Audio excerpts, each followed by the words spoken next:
Propuseram-me alguns comentários sobre essas primeiras páginas do documento 107, o ícone da Samaritana. Ícone, eikon, tradição grega, imagem, retrato referencial, que projeta luzes sobre outras, luzes de sentido sobre outras imagens. Foi escolhido entre muitos textos, exatamente porque ele contempla um encontro pessoal memorável. Se você puder acompanhar, dispondo do seu documento, asseguro-lhe que vai lhe ajudar muito na compreensão do texto. Mas eu começo aqui pela página, pela página inicial. Dá-me de beber. Só que antes, o evangelista João, assim atribuído a ele, foi muito precioso em observar um detalhe narrativo. No capítulo 4 do Evangelho, versículo 4, há um detalhe nem sempre percebido. Para chegar à Galileia, era preciso passar pela Samaria. Mas havia 3 caminhos para chegar à Galileia. 2 deles não contemplavam a Samaria. Por que era preciso passar pela Samaria? Aliás, o caminho mais curto não era aquele, o da Samaria. Quando aparece nos evangelhos, quando aparece essa expressão, era preciso. Quem é o sujeito desse verbo? Na tradição bíblica, é uma decisão já determinada por alguma realidade maior do que qualquer opção ou alternativa humana. No caso do Evangelho, é do querer de Deus que ele passe por lá. Por quê? Porque aquele povo era considerado um povo religiosamente inferior, uma vez que eles tinham muitos antigos sincretismos que até comprometiam a pureza da sua fé judaica. Mas era preciso passar por lá. Por quê? Porque Deus queria que o Verbo que se fez carne e estabelecer a sua tenda entre nós fosse até lá, passasse com eles alguns dias, porque era o Filho de Deus que se queria achegar-se daqueles que de Deus precisavam. Por isso era preciso.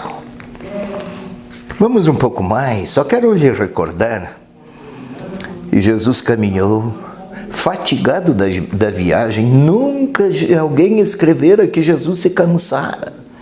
Nada tão humano quanto um caminho longo. Sentou-se, esperando, aí descansar, a impressão que se tem.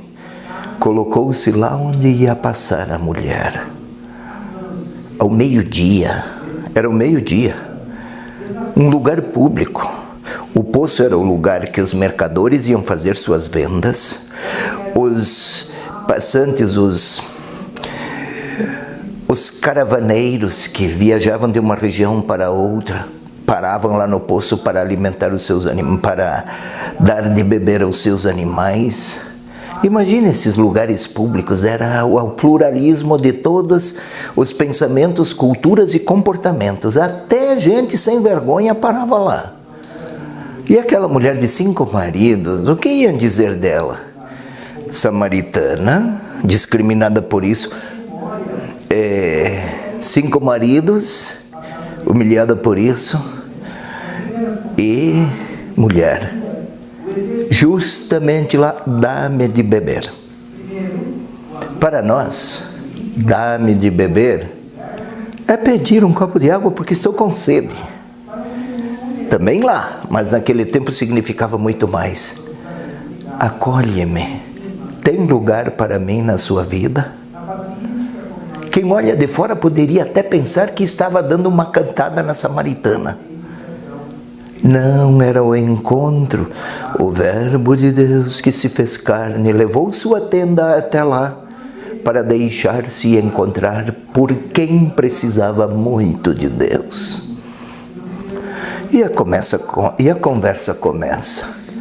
Como tu, samaritano, que és judeu, pedes a mim? Ou seja, nós temos muitos motivos para nos confrontar. O que quer? Se conhecesses o dom de Deus, ela na defensiva, ele no comportamento dialógico. Pois bem, aquele necessitado de água deu um novo passo. Quem beber da água que eu lhe der, nunca mais terá sede.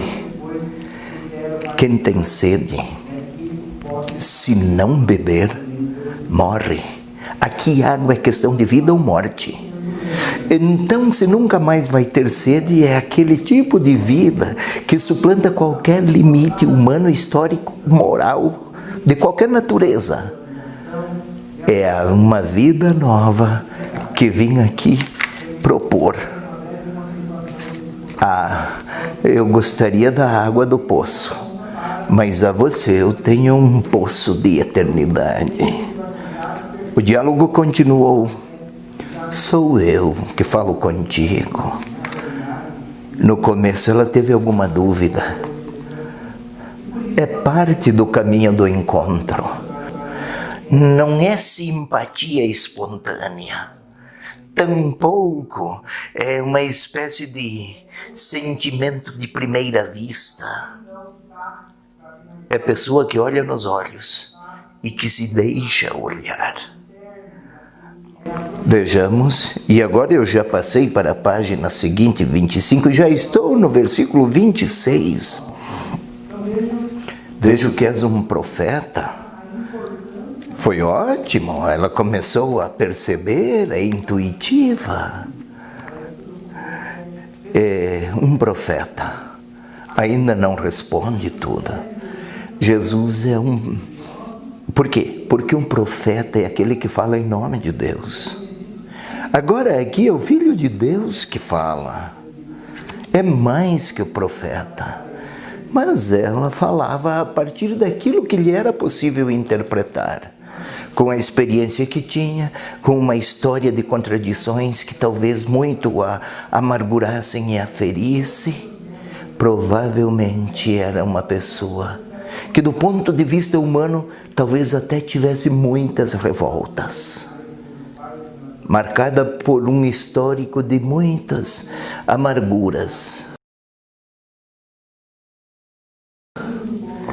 Mas foi ela que poderíamos dizer que foi casualidade, ou foi o Senhor que se colocou lá na beira do caminho por onde ela passaria. E um detalhe interessante, a um certo momento ela deixou o seu cântaro, o seu balde, e foi chamar os outros. A nossa mente, o que afloraria? Deixar o seu balde. Que ela largou lá o seu balde e se foi chamar os outros. Mas o evangelista quer dizer bem mais. Aquele balde significava o tipo de segurança que lhe era possível dispor. O corpo precisava de água e o balde garantia. O poço estava perto. E o poço era dom de Jacó, o antigo patriarca. Mas aqui o dom é de Deus, é do Filho de Deus. Não é mais não é mais água de poço e cortesia ou cordialidade de um passante.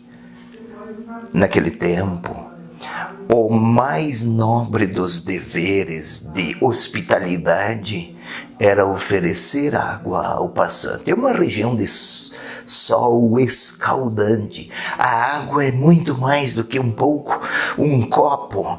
É uma experiência de passagem de uma vida, uma sensação dramática de necessidade para uma outra de saciedade. A mudança é grande, mas aqui de quem está com sede de água do poço para alguém que está com sede da água que provém do dom do Espírito Santo. Uma espécie de batismo que nunca mais aquela samaritana esqueceria. O que fez? Correu a dizer aos outros: venham experimentar aquilo que eu nunca imaginei que poderia encontrar. Não se tratou, pois, de uma relação de interesse particular, de qualquer natureza afetiva, a não ser pobre que somos. Parece nos bastar a água do poço. Vamos ver uma outra alternativa para a vida. Se a falta de água gera a morte, a qualidade da água oferece ou vida física ou vida eterna. Ela foi buscar o menos e recebeu muito mais por pura gratuidade do Senhor que se pôs lá. Afinal, era preciso passar em Samaria. Eu gostaria, querido catequista, você que acompanha, que tem amor pela catequese, primeiro, deixe-se encontrar por ele. E quando se encontrar, corra dizer aos catequizandos que não se trata apenas de aprender algumas verdades sobre Deus, mas de partilhar a alegria de ter encontrado alguém que oferece um sentido para a vida até então nunca pensado, nem por catequizandos, nem por suas famílias e talvez nem por muitos que até religiosos são, como a samaritana. Ela frequentava o templo lá, mas não tinha se encontrado com o Senhor. Agora sim, ficou para trás o cântaro, o poço, ficou para trás inclusive sua história de muitos maridos, tudo recebeu uma nova perspectiva. Afinal, não é que ela encontrou Jesus, o Senhor Jesus a encontrou e ela se deixou encontrar.